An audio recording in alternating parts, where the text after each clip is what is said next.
Parlons Cheval, le podcast de l'Institut français du cheval et de l'équitation.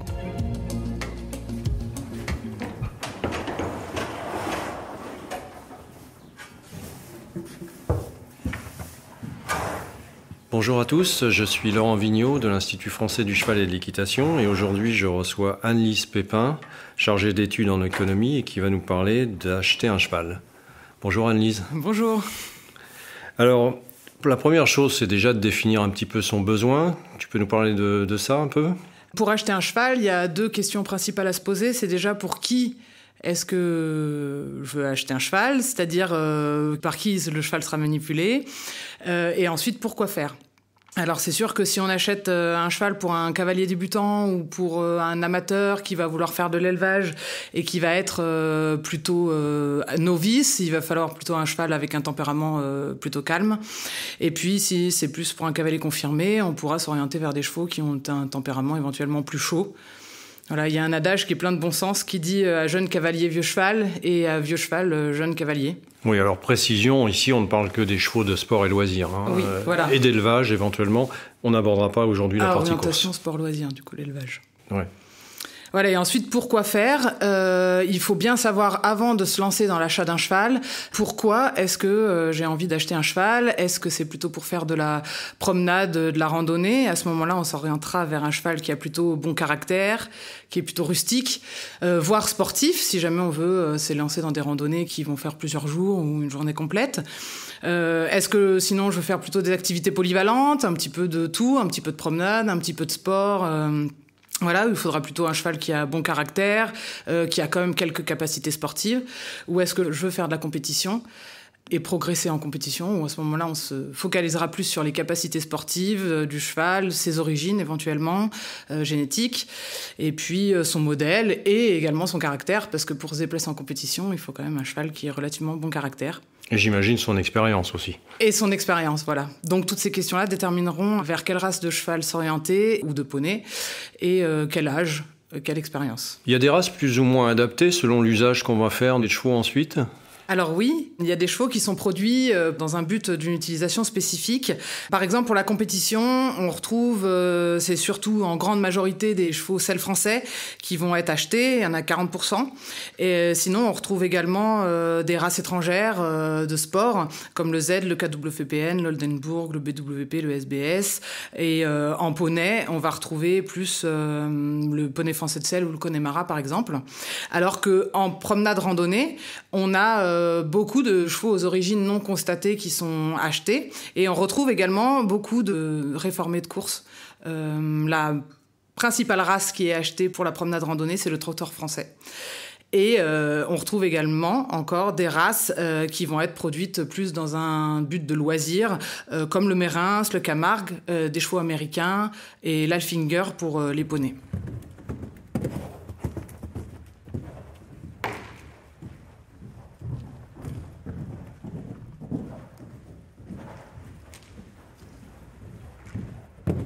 Alors ensuite, il y a une question déterminante, évidemment, qui va rentrer en ligne de compte, c'est quel budget ? Parce que c'est un élément qui va être décisif dans cet achat. Alors oui, effectivement, dans un deuxième temps, il faut savoir quel budget on a à y consacrer. C'est sûr que ça va déterminer l'équidé auquel on pourra prétendre. Ce qu'il faut savoir, en fait, c'est que le prix d'achat, il est propre à chaque équidé. Il peut varier en fonction d'énormément de choses qui ne sont pas forcément mesurables. Oui, il y a des grosses variabilités de prix. Voilà, il y a des grosses variabilités de prix. Et puis, il y a des choses qui ne sont pas mesurables, comme la beauté ou le coup de cœur. Il y a beaucoup de personnes dans les études qui nous disent qu'elles ont eu le coup de cœur pour un équidé. Et puis, aussi, ça va varier en fonction de ce qu'on veut faire. Dans les dernières enquêtes menées sur les prix pratiqués en 2019, si on veut faire de la compétition, on a des fourchettes qui s'étendent de 3 500 € à 72 000 € pour les chevaux, avec une moyenne autour de 10 000 €. Et pour les poneys, on est plus entre 2 000 et 18 000 €, avec une moyenne autour de 5 000 €. Oui, bien sûr. Alors ça, ce sont des moyennes, évidemment, qui peuvent cacher des disparités énormes. Voilà, exactement. Et puis pour la promenade, on a des prix qui sont un petit peu plus bas. Plutôt autour de 3 000 € pour les chevaux de selle et 2 000 € pour les poneys. Il y a combien de chevaux qui sont vendus par an à peu près ? Alors, pour l'utilisation sport-loisir, il y en a à peu près 50 000 qui ont été vendus. Alors là, je parle pour 2020. La dernière enquête date de 2020, donc on a 50 000 chevaux pour le sport-loisir.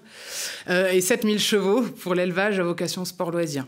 D'accord. Et là-dedans, on comprend les poneys, hein, bien sûr. Exactement. On parle d'équidés. Et donc, dans ces 50 000, on en a 4 000 qui sont importés, qui ne sont pas achetés directement sur le sol français. Ok. Alors ça concerne l'achat. Il faut comprendre dans le budget l'entretien aussi du cheval. Oui, bien sûr. Alors pour connaître un petit peu son budget, il faut savoir déjà, est-ce que le cheval ou le poney qu'on va acheter va être hébergé chez nous ou en pension dans un centre équestre ? Est-ce qu'on va vouloir qu'il soit au box ? Est-ce qu'on va vouloir qu'il soit un petit peu au box, un petit peu au pré, ou est-ce qu'on va vouloir qu'il soit complètement au pré ? Alors, s'il est en pension, on peut donner quelques chiffres. Dans les dernières études qui ont eu lieu là-dessus, qui datent un petit peu maintenant, qui sont les études des observatoires économiques régionaux qui ont été faites entre 2014 et 2016, on a des prix de pension au pré qui s'étalent entre 50 et 480 €, et des prix de pension au box entre 100 et 1 000 €. C'est par mois. Ouais, j'imagine que ça varie beaucoup selon les régions françaises. Voilà, souvent, effectivement, en Île-de-France, on a des pensions qui sont plus élevées, ou dans le sud, ou dans les régions où il y a assez peu de prairies.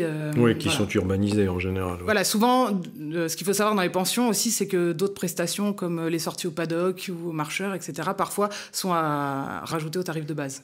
Et il faut avoir en tête aussi que c'est pas parce qu'on a le cheval à la maison que ça ne coûte rien. Hein. Voilà, exactement, parce que si on a le cheval à la maison, il faut penser donc à comment est-ce qu'il va être logé. Donc si c'est un box, effectivement, il va falloir une écurie et un peu des infrastructures, mais s'il est complètement au pré, il va quand même falloir compter l'entretien du pré, les clôtures, l'abri, et puis beaucoup de choses autour. Alors il y a d'autres choses qui se rajoutent à l'hébergement en termes de budget d'entretien ? Oui. Donc il y a tout ce qui est frais vétérinaires. Alors il y a des frais vétérinaires qui sont exceptionnels, mais il y en a d'autres aussi comme les vaccinations, etc., qui arrivent tous les ans. Donc il faut les compter. Il y a la maréchalerie, l'ostéopathie ou éventuellement d'autres soins qu'on voudrait apporter aux chevaux. Et il y a tous les frais d'équipement autour. Bien sûr. Il faut penser à ça, la selle, le filet, adapté. Et éventuellement le transport si on va en compétition. Et éventuellement le transport si on va en compétition.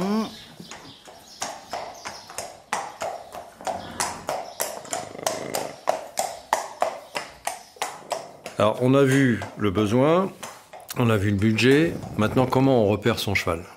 Alors, lors de la dernière étude, donc les enquêtes qui ont été menées en 2020, on a 40% des gens qui repèrent leurs chevaux en fait sur Internet, qui repèrent que l'équidé est à vendre sur Internet, soit via des sites spécialisés de petites annonces qu'on connaît, et il y en a de plus en plus, ou alors beaucoup et de plus en plus sur les réseaux sociaux, donc sur soit des groupes en fait de gens spécialisés sur la vente, etc., sur les réseaux sociaux, ou alors même chaque élevage qui va publier des annonces à vendre.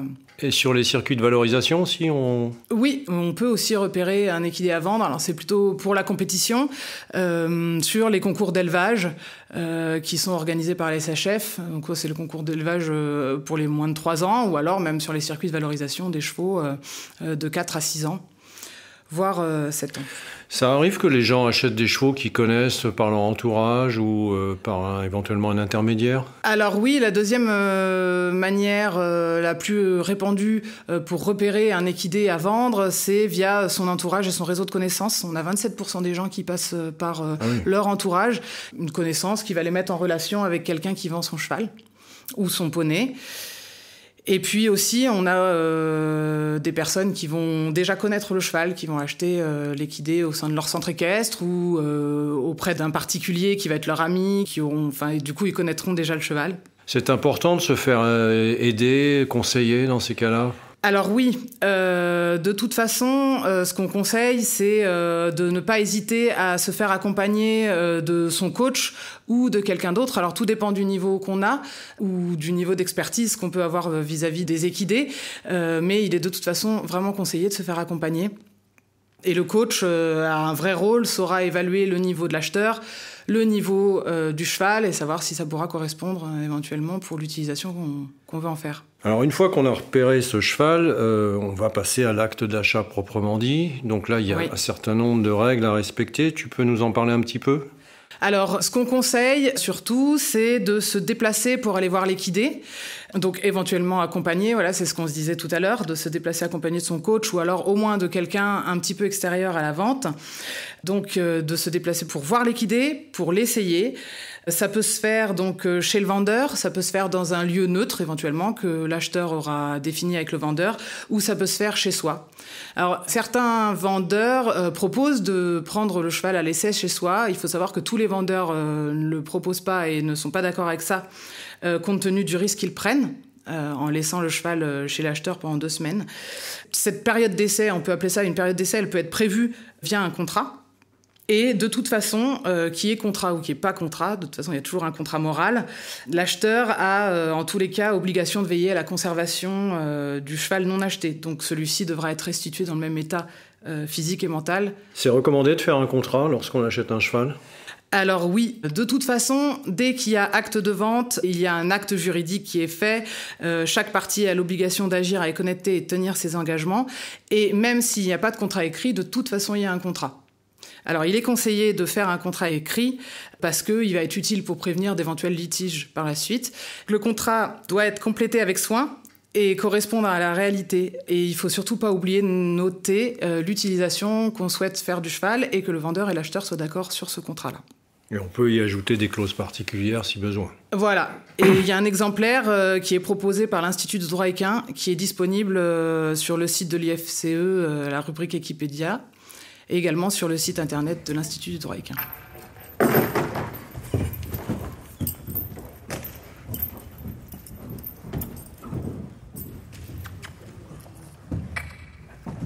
Alors, il y a un point dont on parle souvent dans l'acte d'achat, c'est la fameuse visite vétérinaire.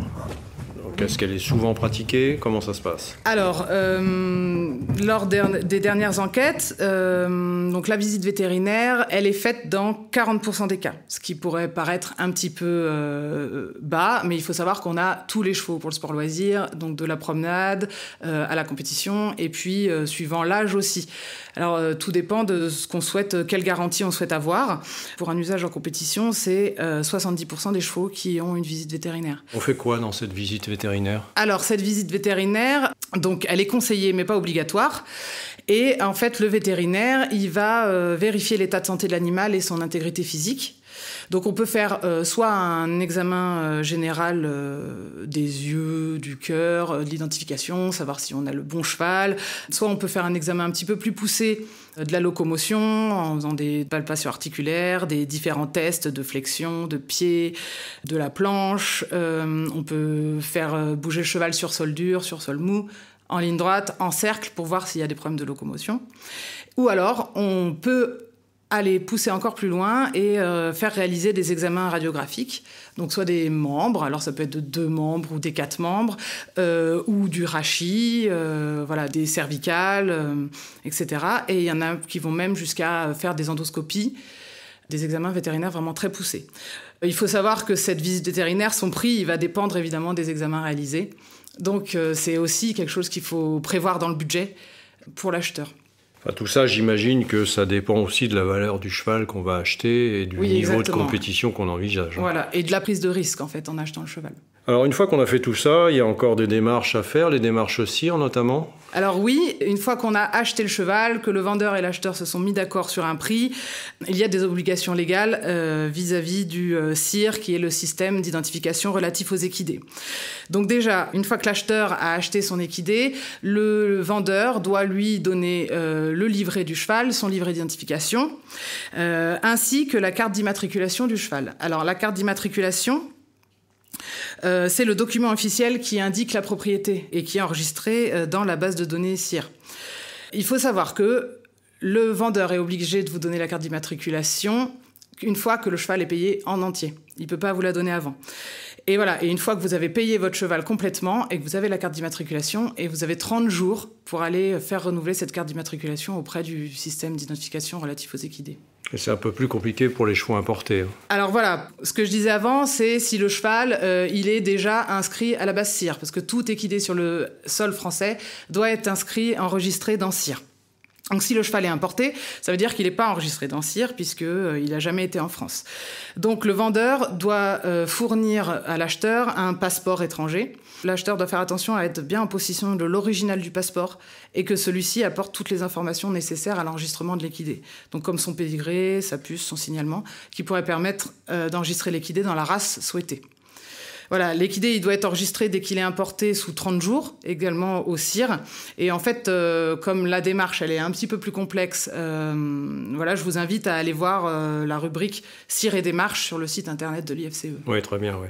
On rappelle quand même au passage que tous les chevaux doivent être identifiés. Ah oui, voilà, c'est obligé depuis 2008. Alors, on a vu, c'est l'acte d'achat, donc on a finalisé cet achat. Malheureusement, dans certains cas, il peut y avoir une annulation de cet achat, non ? Alors oui, donc c'est un peu comme dans tous les contrats de vente, il y a plusieurs garanties qui peuvent mener à une annulation. On a la garantie de conformité, la garantie des vices cachés. Et puis les vices rédhibitoires. Alors attention, les vices rédhibitoires, ils sont au nombre de 7 bien définis. Ils doivent être établis sur diagnostic du vétérinaire. Donc c'est l'immobilité, l'emphysème pulmonaire, le cornage chronique, le tic avec ou sans usure des dents, les boiteries anciennes et intermittentes, l'uvéite isolée et l'anémie infectieuse des équidés. Voilà, ils doivent être déclarés sous 10 à 30 jours. En fait, il faut s'en rendre compte très rapidement quand on achète le cheval, parce qu'on peut rendre le cheval, mais que sous 10 à 30 jours qui suivent l'acte d'achat.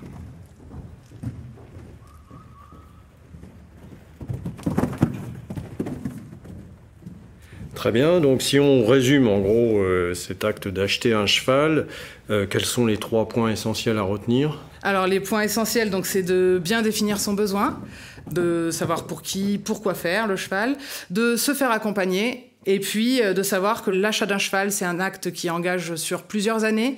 Donc c'est une vraie responsabilité et il va falloir pouvoir loger le cheval et lui offrir les meilleures conditions possibles en fonction de sa vie et de son âge. Donc les conditions de logement, de nourriture, de soins et d'équipement. Merci Anne-Lise. Merci Laurent. Alors on rappelle qu'il existe un ouvrage Vendre ou acheter un cheval publié par l'IDE et l'IFCE et qui est disponible donc sur le site internet de l'IFCE pour plus de détails, notamment tout ce qui concerne la fiscalité, les assurances et les contrats que tu as évoqués tout à l'heure. Si vous souhaitez en savoir plus sur le sujet, rendez-vous sur notre site internet equipedia.ifce.fr où vous trouverez tous les travaux de nos experts.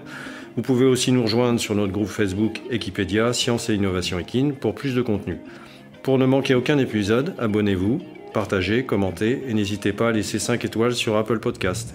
Et à très vite pour un nouvel épisode.